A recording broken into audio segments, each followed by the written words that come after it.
Judith. Beliau merupakan salah satu dosen dari UK Petra juga di bidang pendidikan, Bapak Ibu. Dia mengenyam pendidikan PhD-nya di Biola University dan saat ini dia akan membawakan seminar untuk hari ini. Oke, kita langsung mulai saja mungkin seminarnya. Sebelumnya mungkin kita akan berdoa terlebih dahulu, Bapak Ibu, untuk memulai acara pada hari ini. Saya pimpin dalam doa ya. Oke. Tuhan, terima kasih Tuhan atas pagi hari yang indah ini. Pada hari ini kita akan melakukan seminar tentang Christian Worldview Tuhan di bidang pendidikan. Kami serahkan Tuhan kegiatan pada hari ini, dan tolong Tuhan juga berikan Miss Judith sebagai guest speaker kami hikmat-Mu ketika nanti akan membawakan acara ini Tuhan. Di dalam nama Tuhan Yesus kami sudah berdoa dan mengucap syukur. Haleluya, amin. Oke, mari kita sambut Miss Judith, silakan. Selamat siang ya, sudah siang. Bapak Ibu, saya mau minta maaf ya, saya mungkin bisa lihat dari wajah saya bukan orang Indonesia. Jadi bahasa Indonesia saya masih kurang sempurna. Saya minta maaf, saya harap bisa dimengerti. Kalau tidak mengerti silakan angkat tangan dan tanya saja. Saya minta maaf kalau agak kacau.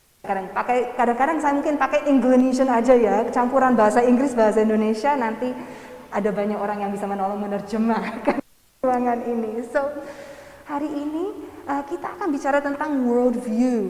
Nah, worldview atau paradigma pandangan dunia itu mungkin sesuatu yang saya nggak tahu. Waktu dengar bahwa topik hari ini adalah worldview, mungkin berpikir ini filsafat sekali ya, teori sekali.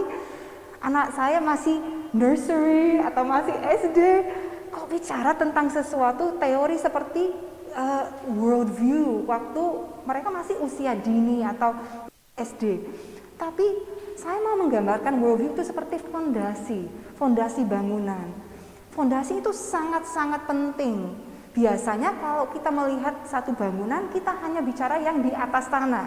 Tetapi yang di atas tanah hanya bisa berdiri karena yang di bawah tanah itu kuat. Nah, fondasi atau paradigma worldview kita akan bicara tentang worldview itu apa. Dan kita akan lihat bahwa worldview kita itu menjadi dasar atau fondasi untuk anak-anak kita. Jadi kita mau supaya mereka punya cara melihat dunia yang benar. Setelah itu di atasnya bisa dibangun banyak keterampilan matematika dan lain-lain luar biasa. Tetapi kalau fondasinya tidak kuat, nggak ada gunanya ya kalau yang keterangannya bagus. So, sama seperti gedung ini waktu dibangun, kalau tidak ada fondasi, pasti tidak mau menyekolahkan anak di sekolah ini. Walaupun kelihatan luar biasa atau mewah, ada swimming pool, kalau nggak ada fondasi itu bahaya. Nah, sama untuk sekolah. Kalau kita hanya menunjuk yang luarnya, apa yang terjadi di kelas, tapi tidak sharing, ini yang menjadi fondasi, itu juga tidak baik. Bapak Ibu yang menyekolahkan anak di CCS harus tahu apa yang menjadi fondasi untuk sekolah ini. Dan yang tidak menyekolahkan anak-anak di CCS, sebagai seorang parent harus memberi fondasi yang kuat untuk anak-anak. So, hari ini kita akan bicara tentang worldview itu apa, dan sebuah worldview Kristen itu apa, dan untuk CCS dampaknya apa untuk sekolah ini. So, let's get going. Nah, saya akan kasih beberapa definisi dan saya mengakui bahwa definisi ini agak rumit. It's not easy karena worldview memang itu topik yang agak sulit. Tapi saya akan kasih beberapa ilustrasi setelah saya kasih definisinya ya. So, worldview atau pandangan dunia adalah cara seseorang melihat dan mengerti segala sesuatu di dalam alam dan hidupnya. Pemikiran ini bisa muncul karena manusia mengetahui bahwa setiap realitas bisa dimengerti secara berbeda oleh setiap orang berdasarkan cara pandangnya. Nah, worldview adalah cara kita melihat dunia ini. Dan mungkin Anda pernah mengalami bahwa Anda menghadapi sesuatu, ada orang lain di tempat yang sama, menghadapi hal yang sama, tetapi cara dimengerti kok berbeda sekali. Itu karena asumsi-asumsi di bawah atau worldview kita sangat berbeda. Norman Geisler dan William Watkins bilang, worldview adalah suatu cara melihat atau menginterpretasikan semua realitas sebuah kerangka kerja melalui indera manusia akan kehidupan dan dunia. Nah, bahasa Inggrisnya, a worldview is a way of viewing or interpreting all of reality. It is an interpretive framework through which or by which we make sense of the data of life and the world. Jadi kita semua menghadapi dunia ini ada banyak realita, tetapi bagaimana kita mengerti, menafsirkan, bagaimana kita bisa menginterpretasikan semua yang kita lihat, itu berdasarkan cara pandang kita. Worldview menunjuk pada konsep komprehensif mengenai dunia dari sudut pandang tertentu. Pandangan dunia seseorang adalah gambar besar dari orang itu, suatu keselasaran dari segala yang dipercayanya mengenai dunia. Ini adalah cara individu tersebut untuk memahami realita. Pandangan dunia adalah dasar untuk keputusan sehari-hari dan karena itu sangatlah penting. Last definition. Ini yang paling simple jadi saya suka. It's a worldview is simply the network of fundamental assumptions that a person makes about himself and the world where he lives. Ini adalah jaringan asumsi-asumsi yang kita miliki, yang kita percayai, yang mengubah cara kita berpikir tentang diri sendiri dan semua yang di luar. So, here's some illustrations. Ilustrasi pertama adalah optical illusion. Kalau Bapak Ibu melihat gambar ini, what do you see? Lihat apa? What is? Kepala burung atau anything else? Kelinci. Tergantung perspektifnya ya. Gambar yang sama bisa menjadi kelinci, bisa menjadi kepala burung. Bisa lihat dua-duanya? Bisa, oke. Harder one. Ini apa? Orang main saxophone. Bisa lihat orang main saxophone? Apalagi? Human face. Tergantung cara pandangnya. Realitanya sama, tetapi dua orang bisa menafsirkan atau menginterpretasikan dengan cara yang berbeda, kan? Nah, ini yang paling sulit. Okay, this is really the hard one. Bisa melihat apa? Nenek. Ada yang lihat nenek? Do you see a nenek? Wanita yang lebih muda ya. So, ada dua, ada wanita muda atau nenek. Tapi yang ini sulit. Kalau sudah lihat satu, sulit untuk switch. Oke. Wanita yang muda. Ini bulu matanya, ini hidungnya, right? Ini rambutnya. Tetapi untuk nenek, ini mulutnya. This is her chin. Daunnya. Ini hidungnya yang besar. Jadi lebih kayak nenek atau witch.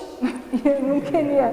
Kayak ini mulutnya, ini depan rambutnya, tapi ini menjadi kayak shawl atau bisa lihat neneknya. Belum bisa lihat neneknya. Oke. Saya kasih satu gambar lain yang membantu melihat neneknya. I don't encourage smoking, tapi lihat yang ini.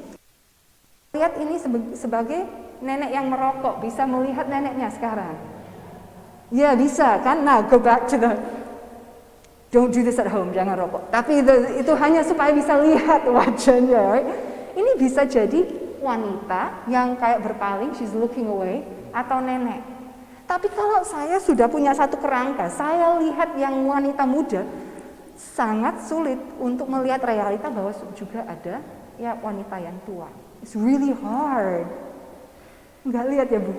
Ya, kalau sudah lihat wanita muda, mau melihat neneknya itu kok sulit itu, apa itu normal? Itu normal sekali, Bu. Normal sekali. Kalau sudah melihat yang muda, dan itu sudah kayak set, sangat sulit untuk melihat yang satunya. Sama, kalau yang pertama yang Anda lihat itu yang nenek, untuk lihat wanita mudanya sangat sulit. Nah, kita seperti itu. Kita punya sebenarnya lebih baik kalau bisa lihat dua-duanya, tetapi itu butuh waktu. Dan caranya itu untuk stop dan berpikir, apa yang saya lihat? Dan mendengar pendapat orang lain. Dan akhirnya menggambarkan satu gambar. Nah, itu tidak berarti bahwa semua jawaban itu benar. Kalau ada orang yang melihat gambar ini dan bilang, Yang saya lihat adalah bola basket. We go, no. Itu bukan berarti semua gambaran itu benar, tetapi kadang-kadang ada gambaran yang lengkap yang kita tidak tangkap karena kita sebegitu fokus dengan cara kita melihat pandangan kita. Itu tidak berarti setiap jawaban itu benar. Ini bukan bahasa Inggrisnya relativism, di mana terima semua, tapi ini tentang kadang-kadang saya kok sempit sekali cara saya lihat. Cara pandang yang benar itu apa? Nah, yang ini mungkin bisa melihat dua orang yang agak tua yang saling looking at each other, tapi juga ada orang duduk, ada yang main gitar. Itu semuanya ada kan? Tetapi kalau saya bilang no, hanya ada dua orang tua, itu saya belum melihat gambaran yang utuh. Sebenarnya ada banyak bagian. So, that's optical illusion. Satu cara untuk melihat pandangan dunia adalah dengan optical illusions. Optical illusions menolong kita untuk melihat bahwa kita bisa melihat hal yang sama, tetapi menafsirkan dengan cara berbeda. Oleh karena itu kita harus tahu kebenaran, realita yang utuh itu apa. Nah, ilustrasi kedua, worldview itu seperti apa? Adalah worldview itu seperti kacamata atau lensa.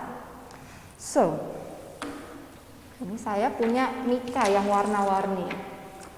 Kalau di dalam kehidupan ini saya punya kacamata dengan lensa yang orange seperti ini. Semua yang saya lihat itu akan kelihatan orange. Semuanya. Itu di depan mata saya tidak akan sadar. Kalau saya pakai ini terus, saya tidak sadar saya pakai kacamata, tetapi itu mempengaruhi cara saya lihat dunia. Kalau ada orang lain yang pakai mata dengan lensa yang berbeda, mereka akan lihat dunia dengan cara yang berbeda, tetapi mungkin tidak sadar. Sama seperti kalau kita pakai kacamata, kita lupa bahwa pakai kacamata karena itu begitu normal.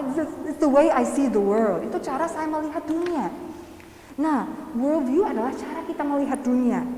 Lensa yang kita pakai itu amat sangat penting. Kalau saya pakai lensa yang salah, itu akan membuat cara saya melihat dunia lebih samar-samar. Itu tidak benar. Lensa yang betul akan membuat semua yang saya lihat lebih jernih. Kita perlu lensa yang benar untuk melihat dunia dengan cara yang benar. Nah, lensa yang benar itu apa? Dan itu yang kita harus pikirkan. Yang penting mengerti Bapak Ibu adalah setiap orang memiliki worldview. Jangan berpikir, oh orang itu memiliki worldview, punya cara pandang dunia, tapi saya enggak, saya netral saja, saya biasa saja. Netral adalah worldview. Setiap orang pakai lensa. Pertanyaannya adalah apa lensa itu menolong membuat dunia ini lebih jernih, bisa melihat realita, atau apakah lensa itu mengacaukan? Saya kasih contoh dari hidup saya ya. Sehari-hari. Saya dari Inggris. Di Inggris ada banyak orang yang tidak percaya bahwa Allah itu ada. Ada banyak orang ateis. Di keluarga saya pun ada banyak orang ateis. Kalau saya bicara, papa saya meninggal 4 tahun yang lalu. Kalau saya bicara dengan om saya yang ateis, cara dia melihat realita itu sangat berbeda dengan saya. Kami menghadapi realita yang sama. Papa saya meninggal. Saya percaya bahwa it's not the end. Itu bukan akhirnya. Saya percaya bahwa papa saya sekarang sukacita, penuh damai sejahtera, dan mengalami kekekalan sama Yesus. Saya percaya bahwa saya boleh bertemu dengan dia nanti. Saya sedih, tetapi tidak putus asa. Tidak sepenuhnya putus asa, sedih sekali, tetapi ada harapan. Om saya yang ateis bilang, that's it, udah, dia hidup, tidak ada lagi. So, kita harus lanjut hidup. Ingat saja yang baik, tapi nggak ada harapan untuk bertemu dia lagi. Kami lihat realita yang sama, realita bahwa papa saya tidak ada, tapi cara menginterpretasikan itu jauh beda berdasarkan asumsi. Asumsi saya itu Allah itu ada, surga itu nyata. Asumsi om saya adalah Allah tidak ada, surga tidak ada, dunia ini saja yang ada. Asumsi yang berbeda membuat kita melihat hal yang sama dengan cara yang jauh berbeda. So, kita harus berpikir, lensa apa yang kita pakai? Apakah saya pakai lensa yang menolong saya untuk melihat realita, atau apakah saya pakai lensa yang sebenarnya mengacaukan realita? Saya tidak berkata bahwa semua yang saya pikir itu selalu benar. Saya masih belajar. Belum sempurna. Tetapi apakah saya di dalam proses untuk semakin mengerti dunia ini dengan realita yang benar atau tidak? Itu pertanyaannya. So, kita memiliki worldview. Dasarnya kita semua memiliki sebuah worldview. Asumsi-asumsi yang menjadi dasar untuk cara saya mengerti dunia ini. Anak-anak kita juga sedang membangun sebuah worldview. Mau atau tidak mau, kita sedang mengajar anak-anak sebuah worldview dari apa yang kita lakukan, apa yang kita katakan di sekolah maupun di rumah. Worldview yang kita beri itu sangat penting untuk anak-anak, untuk cara mereka menghandle dunia ini. Jangan hanya berpikir tentang keterampilan, tetapi mereka percaya apa tentang dunia ini. So, ada satu ayat yang saya mau katakan, yang saya mau sampaikan dari kitab Roma. Saya baca dalam bahasa Inggris dulu ya. Don't live any longer the way this world lives. Let your way of thinking be completely changed. Then you will be able to test what God wants for you, and you will agree that what He wants is right. His plan is good and pleasing and perfect. Sebagai orang Kristen, saya percaya ini. Saya tidak mau hidup sesuai dengan dunia ini. Saya mau cara pandang saya itu dibentuk oleh Tuhan sendiri. Saya mau cara pandang saya, my way of thinking, diubah, ditransformasi sesuai dengan ajaran atau kebenaran Tuhan. Kalau saya tahu kebenaran Tuhan, saya bisa melihat rencana Tuhan untuk hidup saya. Kalau saya sudah kalau pikiran saya sudah ditransformasi supaya sesuai dengan kebenaran, saya bisa hidup dengan cara yang menyenangkan hati Tuhan. Dan itu yang saya mau di dalam kehidupan saya. So, sebuah worldview harus membahas dan menjawab pertanyaan tentang beberapa konsep yang besar sekali. Worldview kita menjawab pertanyaan, Allah itu seperti apa? Allah itu ada atau tidak? Allah seperti apa? Apakah Allah itu baik? Atau apakah Allah itu jahat? Apakah Allah peduli atau tidak? Worldview kita juga menjawab apa yang saya percaya tentang manusia. Apakah manusia berharga atau tidak? Apakah manusia diciptakan segambar serupa Allah atau tidak? Apakah manusia itu kehendak untuk memilih atau tidak? Tujuan manusia, apakah kita punya tujuan hidup atau tidak?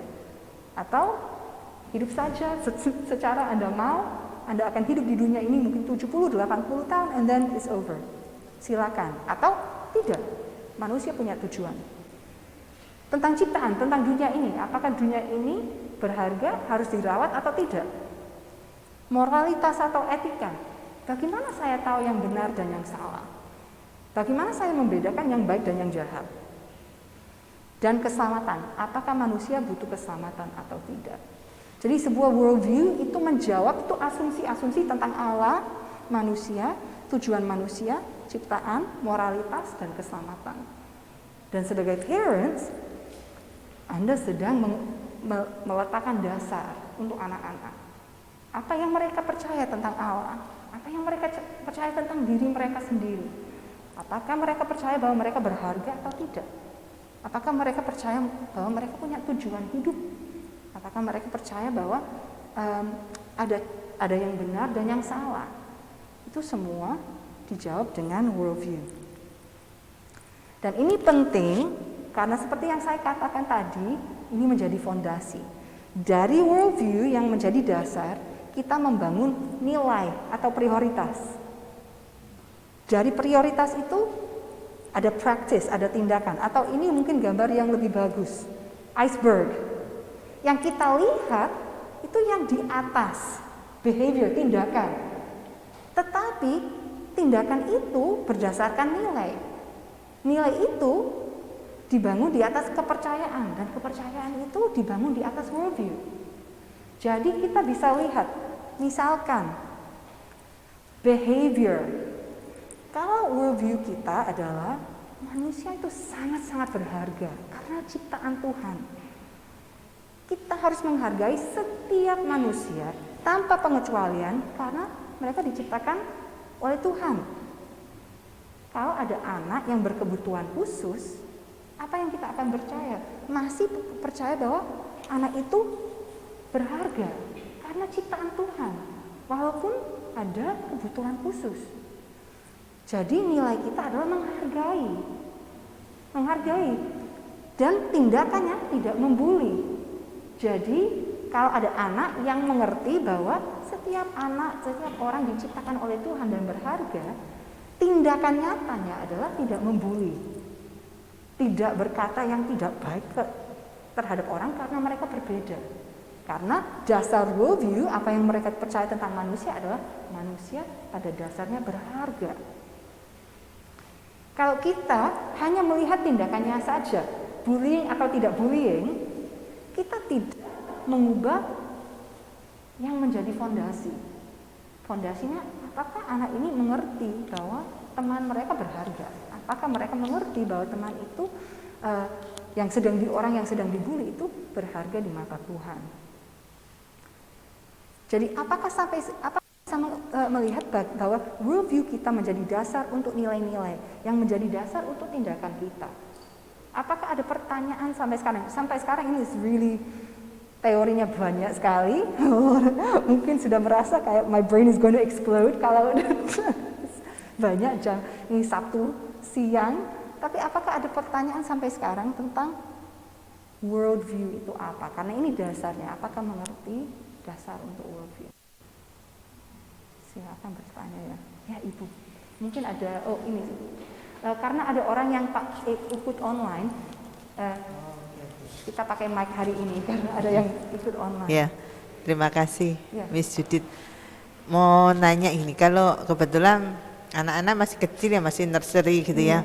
Itu contoh simpelnya yang worldview yang perlu kita tanamkan yang baik itu apa gitu contohnya? Seperti apa gitu ya? Oke, Mungkin yes, konkretnya gitu. nyatanya Iya, seperti iya. apa? Oke, Jadi, thank you. Saya punya keponakan umur 4 tahun. She's very cute. She's 4 years old. Saya tidak mengajar dia dengan PowerPoint ini. Ayo Caroline, silakan duduk. Saya akan mengajar tentang worldview. Kalau saya coba begitu dengan anak yang usia 4 tahun, dia akan bosan sekali. Tetapi ada banyak hal yang kita mengajar dengan tindakan kita.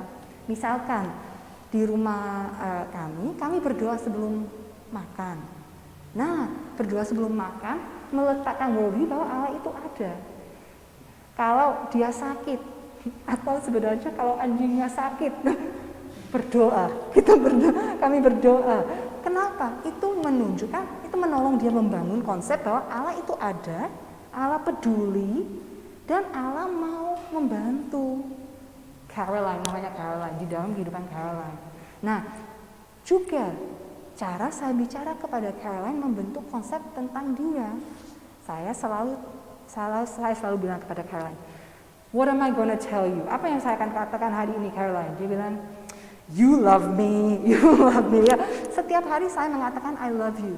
Mengapa? Saya mau supaya dia tahu bahwa dia dihargai. Dia kan special. Kalau saya bisa, saya melihat keterampilan dia. Wow, you did that really well. Supaya dia melihat bahwa manusia itu punya keterampilan. Dan dia juga berharga. Bukan berharga karena keterampilan, tetapi dia berharga. Kalau dia berbicara dengan cara yang tidak baik kepada orang lain, saya tidak hanya bilang don't do that. It's not nice. It's not kind, Caroline. Kamu nggak boleh bicara seperti itu kepada orang. Orang itu kan berharga. Jadi itu ditanam dari awal. Allah itu ada. Allah itu baik. Allah peduli. Manusia itu berharga. Caroline atau keponakan itu berharga, orang lain juga berharga, harus dihargai. Hal seperti itu yang sederhana, Bu. Jadi bukan bahwa dari kecil harus mengajar doktrin semua, mengerti semuanya, tetapi konsep-konsep dasarnya ada. Hal seperti itu, Bu, ya. Jadi itu lebih konkret, ya lebih konkret. Jadi kadang-kadang kita mengajar secara dengan kata-kata, tapi sering kita mengajar dengan cara kita hidup sebenarnya. Dan itu yang menakutkan sebagai seorang tante, right? Maksud, cara saya hidup itu benar-benar ditangkap oleh keponakanku. Worldview saya harus benar. Kalau worldview saya salah, itu ditangkap oleh dia. Dan dia melakukan. Kadang-kadang saya melihat yang dia lakukan dan saya pikir, oh, dia mengikuti saya dan itu tidak benar. Jadi kita semua harus duluan memastikan bahwa worldview kita dan cara kita hidup itu benar, karena itu juga diikuti. Kita mengajar secara langsung, tetapi sering itu ditangkap dengan bagaimana kita bertindak. So our behavior is so important untuk anak-anak. Jangan melakukan yang, kalau di Inggris ada satu phrase, do as I say, not as I do. Pernah dengar? Do as I say, not as I do. Lakukan yang saya katakan, jangan lakukan yang saya lakukan. Nggak boleh, nggak bisa dengan anak-anak. Mereka tidak hanya akan lakukan yang saya katakan, mereka akan lakukan yang saya lakukan. Mereka akan ikuti. So, kalau saya menghargai orang, mereka akan belajar untuk menghargai orang. So, itu ya, sebagai, kan baru jadi tante 4 tahun yang lalu, saya mulai sadar, wow, ini sangat penting. Anak-anak itu seperti spons yang menyerap yang kita lakukan. It's scary, ya, dan itu membuat saya juga harus memperbaiki, ya, supaya worldview saya benar, supaya nilai saya benar, supaya tindakan saya benar, supaya anak-anak juga akan meletakkan fondasi itu. So, kita akan lanjut. Oh, wait 1 minute. Oh ya, I think we'll lanjut dengan yang berikut. Just looking at the time. Saya mau menunjuk satu video. Nah, saya minta maaf. Video ini agak, mengerikan. It's a bit scary. Tetapi saya mau supaya kita coba melihat bagaimana pandangan dunia satu pandangan dunia akan mempengaruhi cara hidup. Jadi ini sebuah trailer dari documentary namanya It's a Girl. Dan ini tentang 2 bagian dunia yang tidak menghargai anak perempuan. Jadi karena mereka tidak menghargai anak perempuan, ada yang aborsi, ada yang juga membunuh anak setelah mereka sudah lahir. So ini sebuah trailer untuk satu documentary, tidak akan menonton semuanya. Tetapi setelah kita nonton, kita akan membahas apa yang saya tangkap dari worldview mereka, apa yang mereka percaya tentang manusia dari trailer ini, apa yang mereka berpikir tentang moralitas dari trailer ini. So, let's see. Mungkin boleh minta bantuan Pak Edwin untuk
Nah,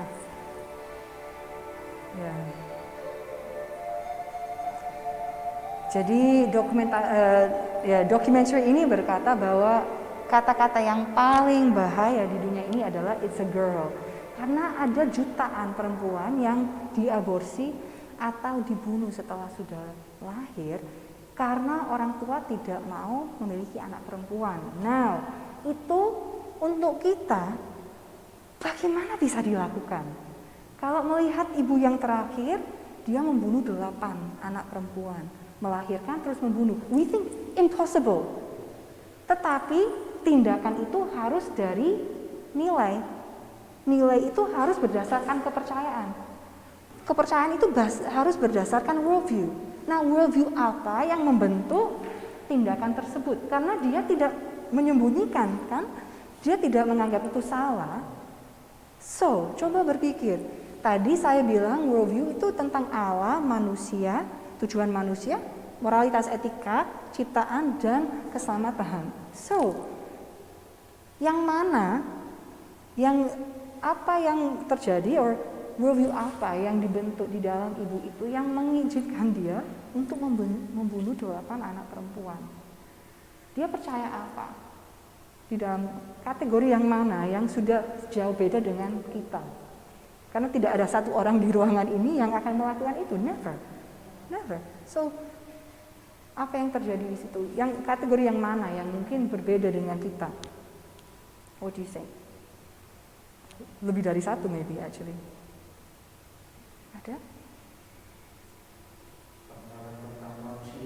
Tentang manusia, good. Konsep ibu itu tentang manusia itu apa? Perbedaan dengan kita maybe.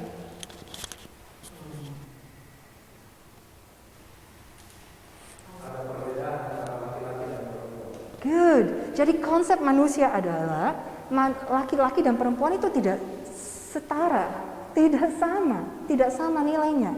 Nah, karena kita percaya laki-laki dan perempuan itu sama-sama berharga di mata Tuhan, dua-duanya diciptakan oleh Tuhan, kita tidak bisa mengizinkan perempuan dibunuh, never.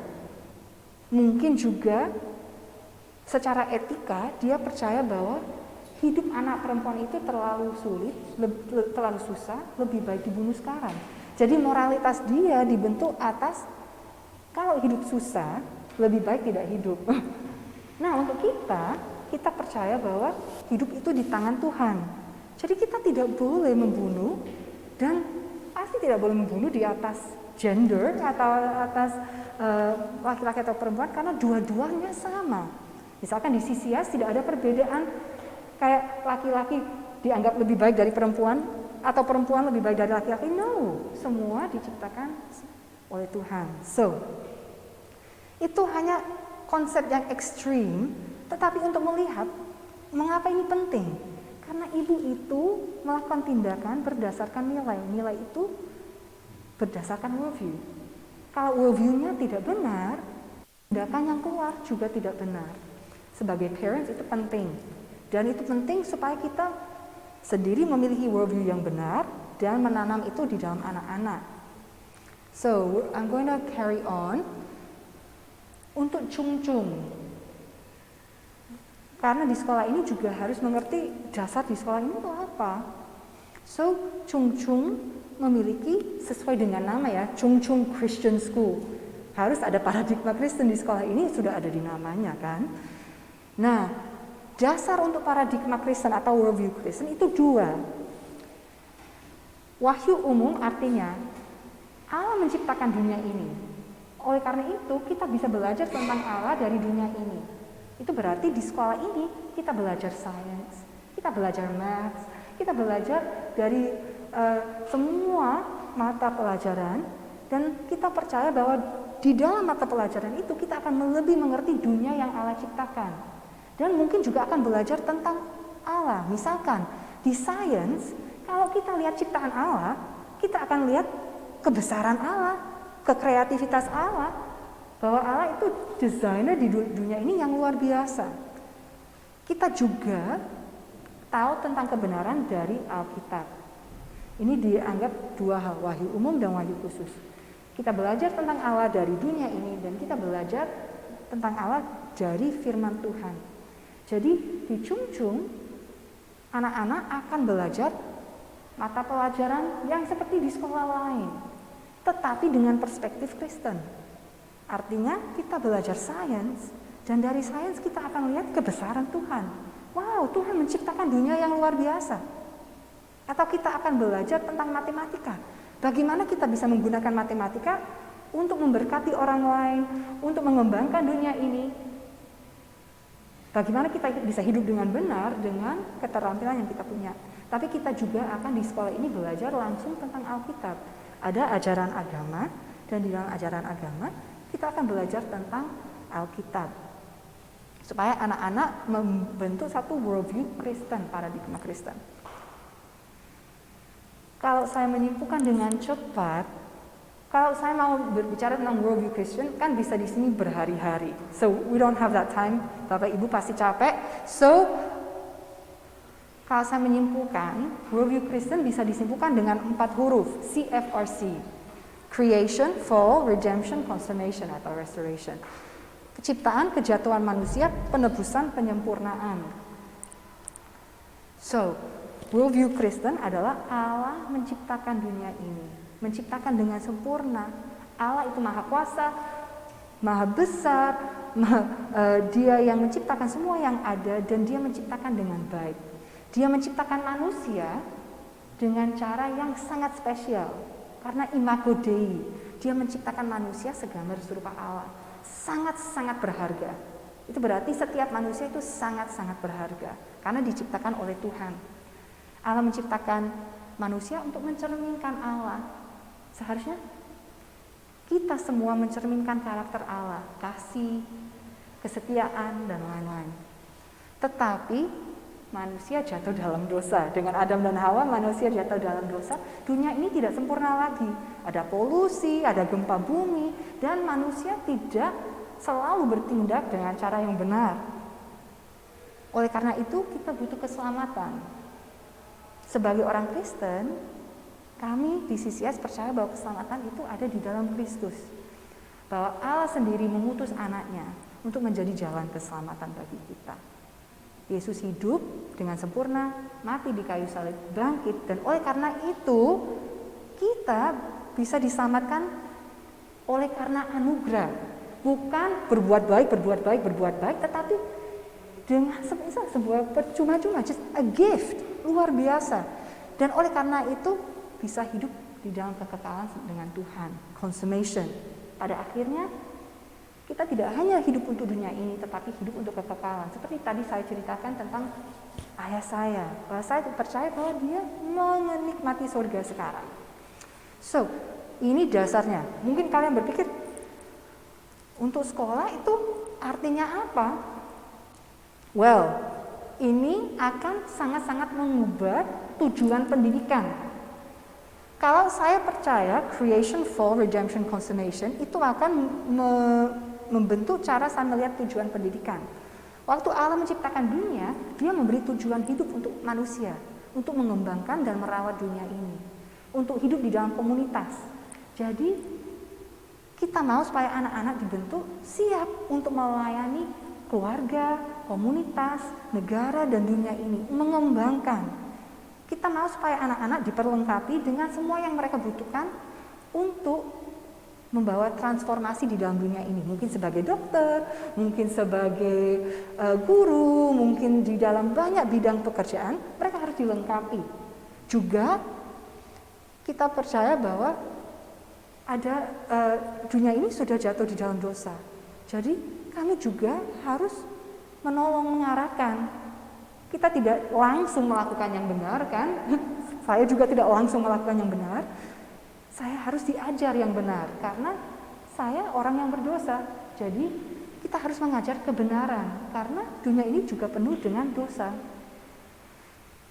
Tujuan pendidikan itu supaya anak-anak bertumbuh, berkembang, dan ada kesempatan untuk tahu kebenaran tentang penebusan di dalam Kristus. Di dalam sekolah ini, sekolah Kristen, anak-anak akan belajar tentang ajaran di dalam Alkitab. Tidak ada anak kalau dari agama lain, tidak ada anak yang dipaksa pindah agama, tidak ada. Tetapi akan belajar tentang apa yang Alkitab ajar tentang penebusan, supaya mereka bisa hidup sesuai dengan tujuan Tuhan. Dan tujuan pendidikan itu bukan hanya untuk dunia ini, ya untuk dunia ini supaya mereka bisa membawa transformasi, bisa menjadi berkat. Tetapi juga kita akan bicara tentang dunia ini dan hidup ini hanya sebentar saja, tidak lama. Kita harus pakai dunia ini dengan cara yang membawa transformasi, karena kita akan hidup selama-lamanya di surga sama Tuhan. Jadi kita mau supaya hidup ini berdampak. Dan kalau ada masalah di dalam dunia ini, it's not the end. So, itu akan mengubah cara kita mendidik anak-anak untuk membawa transformasi di dalam dunia ini, untuk melayani, untuk menggunakan semua ilmu yang mereka dapat untuk menjadi berkat untuk keluarga, komunitas, negara, dan dunia. Oleh karena itu, kita belajar lebih dari satu bahasa, supaya anak-anak diperlengkapi untuk menjadi berkat untuk banyak sekali orang. Bisa menjadi berkat di Indonesia, bisa menjadi berkat di luar Indonesia juga. That's the hope, tujuan pendidikan. Nah, do we have time? Ada waktu. So, saya akan minta Bapak Ibu bicara di dalam kelompok kecil ya. So, mungkin bertiga will talk. Kalau saya punya perspektif creation, penciptaan, kejatuhan manusia, keselamatan, dan penyempurnaan atau penebusan dan penyempurnaan, bagaimana itu akan membentuk cara saya melihat murid. Jadi bagaimana seharusnya yang Alkitab ajar tentang bagaimana dunia dan manusia diciptakan dan semua itu, bagaimana itu akan mempengaruhi cara guru-guru melihat murid di dalam kelas mereka di CCS. Nah, itu mungkin sedikit sulit, tapi don't worry, akan ada guru CCS yang juga ikut di dalam kelompoknya, jadi bisa membahas bersama-sama ya. So, silakan, mungkin Miss Sheila bisa di sini, Miss Beta bisa di sini, dan bicara tentang bagaimana creation, fall, redemption, consummation membentuk cara kita melihat murid di CCS. Okay, so we can bicara aja di dalam kelompok. Okay, what do you think? Start diskusi.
Okay.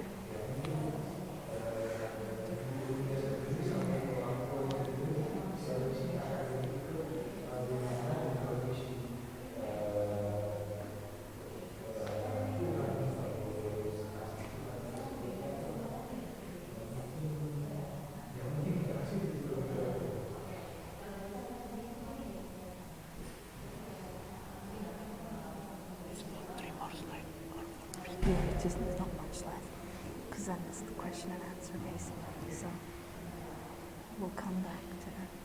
After this one, I was going to do curriculum. I was going to explain about the curriculum, just because that might be the one that people have a lot of questions about.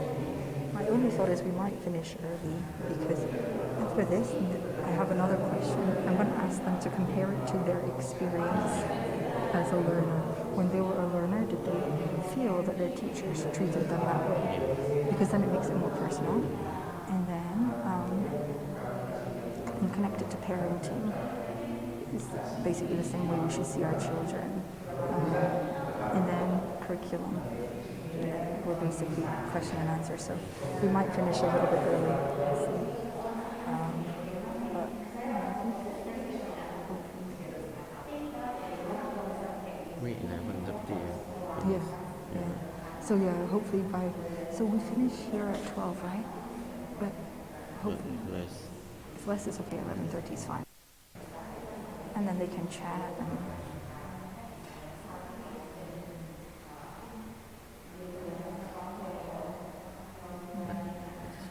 Very clear, okay, as long as it's clear. simple and clear. Okay, I'm glad it's yeah, it's hard to know how to do something with Usually when people think about worldview, one thing that in their mind is too heavy, right? yeah, that's what I was Because it's about yeah. something that big and Yeah. heavy, but you That's explain very clear, simple and clear. okay, good. Because that's what I was worried it would be too heavy. And I was hoping that the kind of I know the video is a bit extreme, but the video about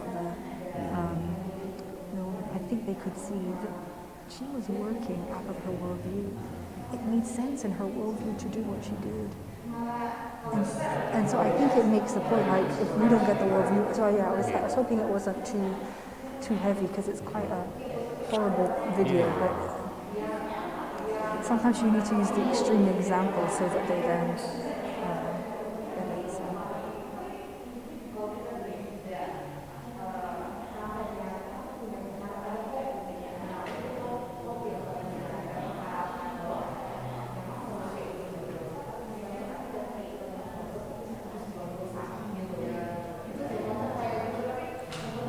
When you take off your mask?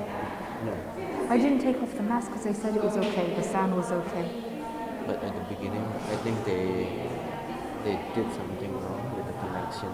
So some people that are online said the voice is not clear. Oh, do they want me to No, take it? and then we tried to fix it, and then now it's clear. Okay. Not because of you, but Oh, because of the sound system.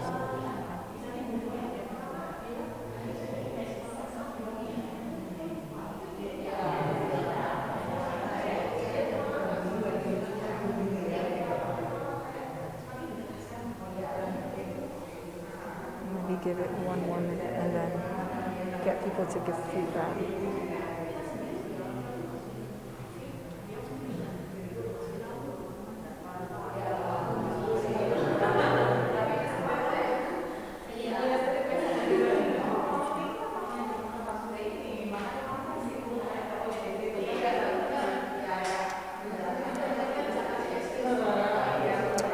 Oke, mungkin kita bisa dengar feedback dari Bapak Ibu.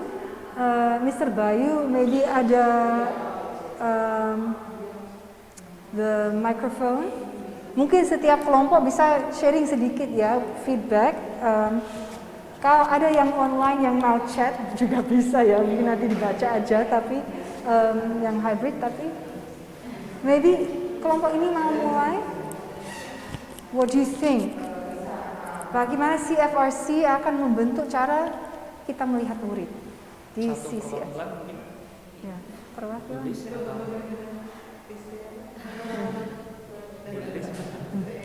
Michelle aja baby.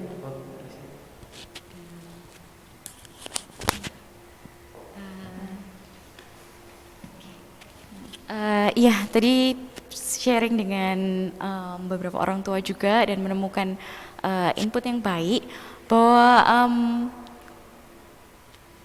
mulai dari creation, fall, redemption, dan consummation ini membantu kita untuk melihat pribadi, terlebih anak-anak gitu ya, yang dipercayakan kepada kami, baik orang tua maupun guru, itu sebagai ciptaan Tuhan yang berharga.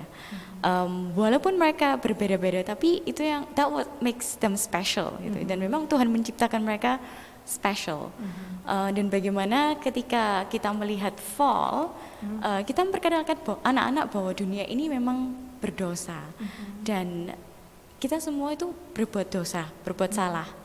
Contoh simpelnya di kelas ketika anak-anak berinteraksi dengan anak-anak yang lain seperti itu, pasti akan terjadi gesekan.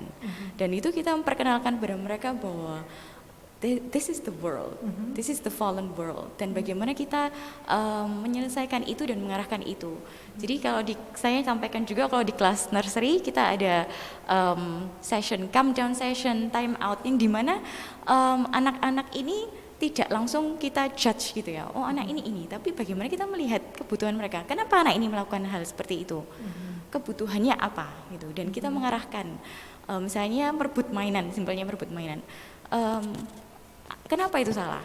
Jadi kita memberikan momen pada anak-anak untuk mencerna itu, karena kalau orang tua kan kalau kita sudah paham ya, oh kita mau itu karena ya kita mau itu gitu, tapi kan anak-anak itu kan konsepnya masih kayak puzzle gitu ya, dan kita memberikan momen itu, kenapa itu tidak boleh, kenapa itu tidak baik, dan bagaimana cara melakukan yang baik selain itu gitu, yang terbaik apa. Jadi kita ada like simple discussion, kita ada banyak a lot of practices yang bisa anak-anak lihat seperti itu. Kemudian consummation itu kita melihatnya bahwa tujuan hidup kita di dunia ini apa. Sejak kecil kita harus memperkenalkan anak-anak bahwa you did a very good job, tapi that's for the glory of God. Sekali lagi Tuhan memberikan keterampilan kepada mereka, tujuannya untuk apa gitu. Seperti itu ya. Luar biasa, so good. So good. Mungkin dari kelompok ini ada tambahan, mau ditambah apa? Alexa.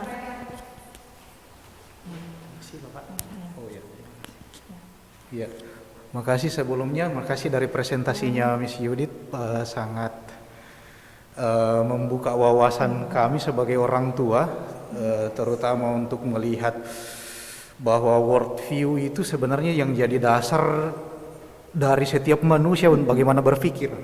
Nah, dari pembahasan kami tadi kami menekankan soal pertama itu mungkin karena kami punya anak masih 2,5 tahun, jadi kira-kira akan seperti apa untuk memberikan teladan atau mengajarkan mengenai eksistensi antara natural sama supranatural, karena kita berbicara tentang Tuhan ini adalah sesuatu yang supranatural. Jadi mungkin challenge-nya di situ, bagaimana praktisnya, kemudian mengenai keberadaan manusia sendiri, manusia sudah jatuh dalam dosa, kemudian bagaimana karena kasihnya Tuhan kita, Tuhan menebusnya kita, terus bagaimana melihat diri kita sendiri, anak itu sendiri, sama melihat teman-temannya sebagai orang yang sudah diselamatkan, supaya world view-nya itu bisa lebih positif, dan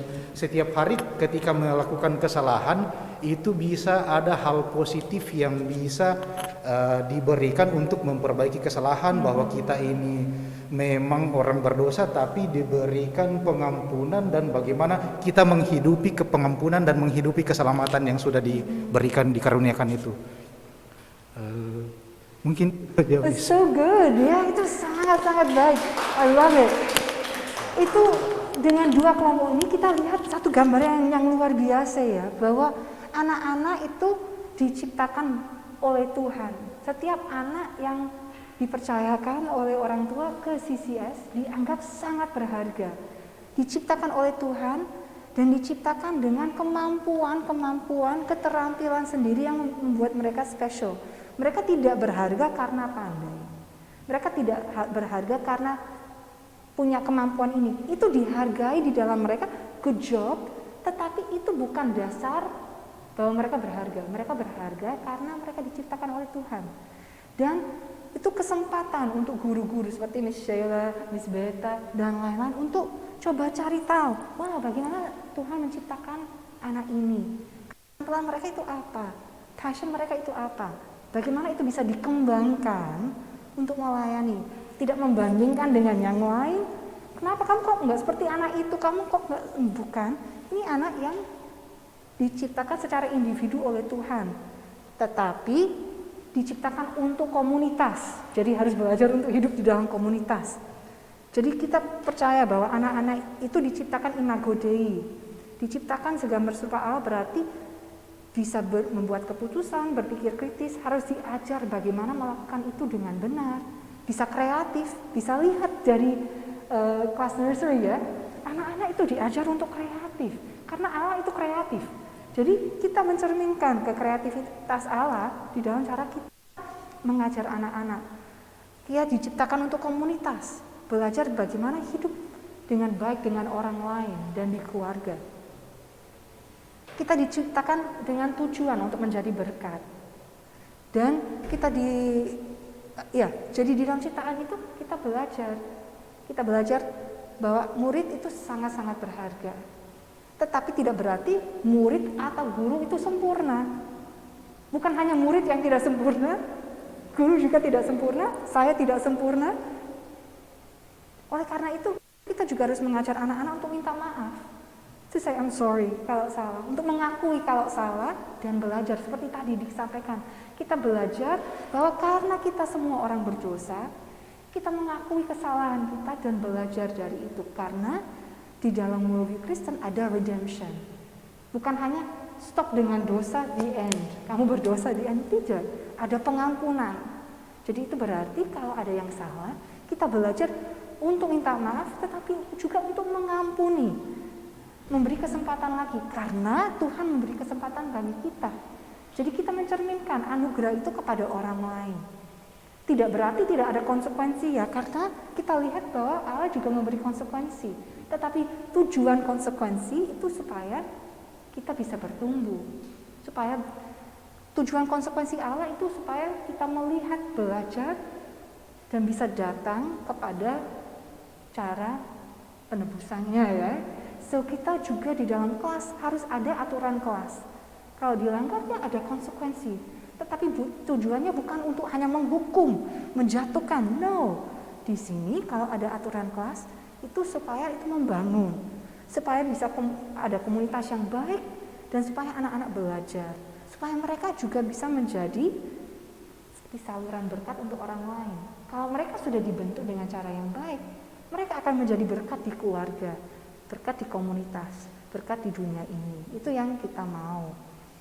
Jadi kita melihat anak-anak dengan cara pandang ini.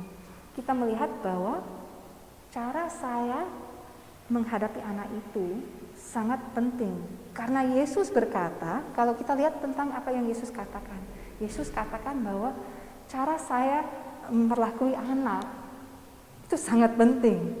Jangan sampai menjatuhkan anak, karena Yesus bilang itu sangat-sangat salah di hadapan Tuhan. Jadi anak tidak dianggap lebih rendah, anak dianggap manusia yang berharga. So, ini pertanyaan saya, mungkin ada 1-2 yang mau sharing. Waktu Bapak Ibu di sekolah, sendiri, bukan membawa anak ke sekolah, tapi waktu di sekolah sendiri, waktu TK, SD, SMP, SMA.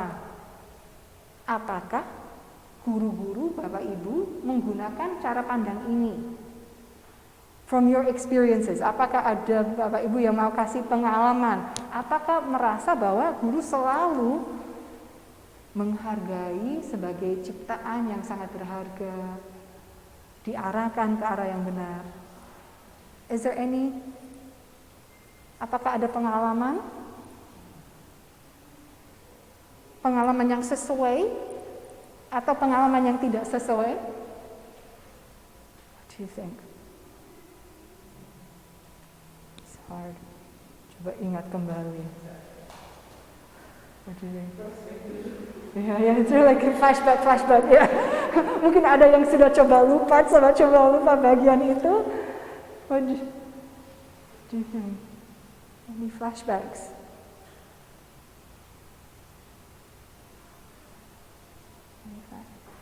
Saya kasih satu contoh dulu ya, nanti mungkin Bapak Ibu bisa tambah. Saya ingat satu guru yang menurut saya sangat menghargai saya sebagai orang, bukan hanya sebagai kayak anak kelas.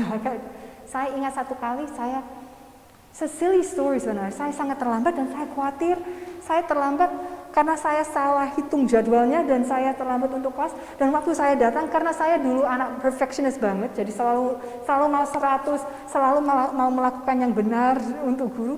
Terus saya salah mengerti jadwalnya dan saya terlambat. Dan dia bisa melihat bahwa saya stres sekali waktu saya masuk di dalam kelas karena saya takut, oh saya terlambat untuk kelas. Dan saya bukan tipe anak yang terlambat karena saya selalu mau melakukan yang benar. Right? Kakak saya selalu marah dengan saya karena dia anggap saya kok selalu sok coba like too good ya, kayak goody-goody, dan dia kalau ini anaknya nggak mau salah. Tapi waktu saya datang ke kelas, guru itu melihat saya stres. Dia melihat bahwa saya sangat ketakutan, hampir mau menangis karena saya datang ke kelas terlambat.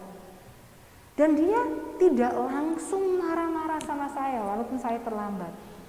Dia bilang, wait a minute Judith, you're having a bad day. Sedang mengalami a bad day ya, hari yang tidak terlalu baik. Dia bilang, ambil sebentar ya. Silakan jalan ke kelas TK. Di situ ada satu buku, namanya ini. Itu buku anak kecil. Waktu itu saya mungkin kelas 6. Ini untuk anak kecil yang tentang someone having a bad day. Baca buku itu dulu, nanti kalau sudah siap kembali ke kelas. Dia tidak dan itu aneh ya, aneh sekali kok melakukan itu. Tetapi saya merasa sangat dihargai. Saya merasa dia tidak hanya melihat saya sebagai, ini kamu kok terlambat sekali, langsung dijudge langsung. Tetapi dia coba melihat saya, dan dia melihat emosi saya. Dan pada waktu itu emosi saya itu, saya takut, saya stres, dan saya marah dengan diri sendiri, kok salah jadwalnya. Dan dia melihat itu, dan dia tidak langsung menghukum. Dia bilang, take some time, ambil waktu. Jadi dia menghargai saya, dia menghargai emosi. Dan sebenarnya kita percaya bahwa Allah menciptakan anak-anak dengan emosi juga, dengan pikiran dan juga dengan emosi. Emosi itu dihargai. Nah, saya dikasih waktu untuk calm down, kembali ke kelas, dan saya mengikuti kelas dengan baik.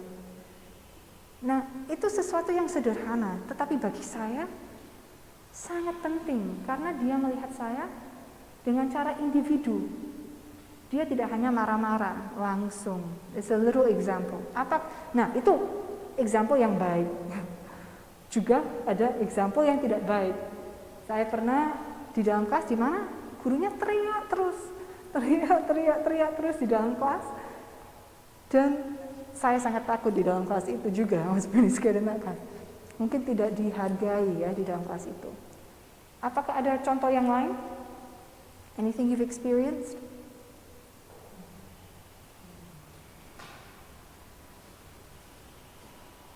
Anything? Okay, thank you.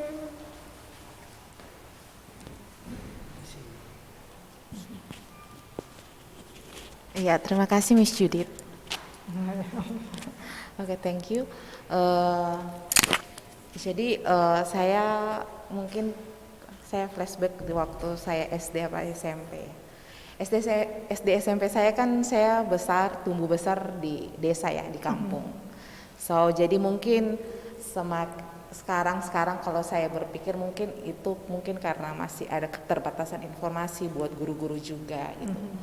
Tapi waktu pada masanya guru itu memang pada masa waktu saya kecil, guru itu memang lebih setiap ada kesalahan anak itu pasti metodenya itu dihukum,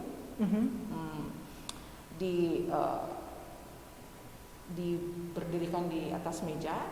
Walaupun saya belum pernah mengalami, tapi teman-teman saya yang ngalamin itu sampai dipukul pakai penggaris dan lain sebagainya. Itu mungkin bagi guru itu adalah metode yang benar menurut mereka tapi ada luka batin yang mereka sisakan buat anak didiknya gitu. Setelah itu tanpa mereka ketika kita dalam kondisi bagus pun tidak ada kata-kata untuk kayak ya reward. No, jadi lebih ke punishment yang selalu didapatkan itu waktu saya masih kecil di sekolah. Tapi mungkin saya setelah besar sudah dewasa saya memaklumi lah dengan kondisi dan keterbatasan. Ya. Terus setiap ada kesalahan, saya cerita aja yang nggak bagusnya dulu ya, yang kurang. Setiap ada kesalahan, misalnya membuli, kan dulu bahasa bully belum tren ya. Jadi kayak ada yang tidak sama itu akan diasingkan, akan tidak mau bergaul. Tapi guru-guru pada saat itu cuman menganggap, cuman menilai ya itu kenakalan anak-anak lah, masih it's okay, nggak apa-apa. Itu tidak berpengaruh karena mungkin yang mereka lihat itu ketika buat salah itu yang dilihat ya, misalnya memukul ada bekas memar. Tapi kalau menghina atau merendahkan itu tidak ada bekas tubuh kita, tapi itu berdampak sama psikologinya kita dan itu akan terbawa sampai belasan atau puluhan tahun ke depan. Dan mungkin karena metode seperti itu yang dianggap sudah biasa, secara tidak langsung di dalam memorinya kita pun akan mungkin bisa mengulang terhadap keturunannya kita. It's okay, biasa. Kamu dibully, biasa, mama juga dulu lebih parah kok dari itu. Kayak gitulah. Jadi mungkin saya harap sekolah-sekolah yang sudah modern sekarang mungkin dengan banyaknya informasi sudah tidak ada seperti itu. Tapi dulu saya pernah mengalami seperti itu. Dan ya puji Tuhan karena saya tahu ada pengampunan dan saya juga cuman diampuni sama Tuhan, saya melepaskan itu semua sebagai pengampunan buat orang-orang yang seperti itu. Terima kasih, thank you. Thank you so much. Itu sangat membantu ya untuk melihat perbedaan. Sangat membantu karena dasar worldview itu adalah dasar worldview yang mengizinkan orang untuk tidak menghargai, tidak berpikir tentang bullying, tidak berpikir tentang luka emosi. Itu karena melihat manusia bukan secara utuh. Kita percaya bahwa Allah menciptakan manusia dan menciptakan dengan cara yang sangat kompleks. Ada fisiknya, tetapi juga ada emosinya. Jadi kita harus menghargai emosi. Tidak berarti anak tidak pernah marah dengan guru. Kita tidak bisa berjanji itu di CCS. Karena kadang-kadang kalau ada konsekuensi, anak-anak tidak suka. Tetapi tidak dengan cara untuk membuat mereka malu. Tidak coba membuat mereka malu di depan banyak orang. Atau tidak coba menghukum dengan cara merendahkan. Tidak menggunakan kata-kata yang kasar, yang seharusnya tidak dipakai untuk manusia. Kadang-kadang saya pernah dengar tentang guru yang menggunakan kata-kata yang sulit untuk dipercaya bahwa guru bisa memanggil anak-anak kata-kata itu. Kita tidak mau seperti itu di CCS karena anak-anak itu berharga, tetapi harus diarahkan. Jadi cara pengarahannya itu sangat penting, diarahkan dengan kasih. Karena guru juga tahu bahwa kita tidak sempurna, kita juga melakukan yang salah, jadi kita juga butuh pengampunan. Jadi kita juga mau coba mengarahkan dan mengampuni anak-anak dan menolong mereka untuk bertumbuh. So, saya harap kalau di sekolah ini kalian akan mengalami guru yang mengajar dengan kasih dan yang melihat anak sebagai dengan cara holistik, fisik, mental, tapi emosi juga. Semuanya dihargai dan semua harus bertumbuh. Bertumbuh secara emosi, bertumbuh secara fisik, bertumbuh secara mental atau akademis. Bukan hanya akademis dan kita mengorbankan semuanya. Misalkan dulu mungkin ada cara untuk membuat anak-anak malu sekali kalau nilainya rendah. Dianggap itu akan mendorong mereka untuk lebih baik. Tetapi kalau kita hanya membuat mereka malu, itu tidak akan membantu mereka secara emosi. So, di dalam kurikulum juga, di dalam sekolah ini, kita mau menghargai anak-anak. Membangun kreativitas, membangun berpikiran kritis, menolong mereka untuk berkolaborasi karena Allah menciptakan dengan kemampuan itu. Di dalam kurikulum kita mengakui bahwa anak-anak akan menghadapi banyak hal di dunia ini yang tidak baik dan mereka harus siap untuk menghadapi dunia yang tidak sempurna. Jadi mereka harus berpikir bagaimana saya akan menghadapi dan bagaimana saya akan membawa transformasi di dalam dunia ini. Kurikulum kita ada semua mata pelajaran yang ada di sekolah lain, misalkan mungkin tidak semua, tapi ada science, ada maths, ada semua untuk SD sih, untuk nursery mungkin sedikit berbeda ya, tapi kalau mereka akan lanjut, mereka akan juga belajar matematika dan sains, tetapi dari perspektif Alkitabiah, bahwa ini menolong kita untuk mengerti Allah dan melayani Dia di dalam dunia ini, dan mereka bisa membawa berkat. Jadi itu tujuan kurikulum kita. Jadi mereka akan belajar mata pelajaran seperti science and maths and English and Mandarin, dan juga dari perspektif Alkitabiah, dan juga akan belajar Bible atau Alkitab dan karakter di dalam ajaran agama. So, itu akan menjadi dasar untuk di sekolah ini. So, ingat lagi kita sedang berbicara tentang fondasi. Sebagai orang tua harus membentuk fondasi. CCS mau melayani bersama-sama, saling support dengan orang tua untuk membangun fondasi yang kuat di dalam anak-anak. Ini kan kerjasama. We're working together untuk membangun fondasi worldview yang kuat. So, any questions? Ini kesempatan untuk question and answer. Mungkin juga ada question dan answer dari online. Apakah ada pertanyaan tentang worldview, tentang CCS?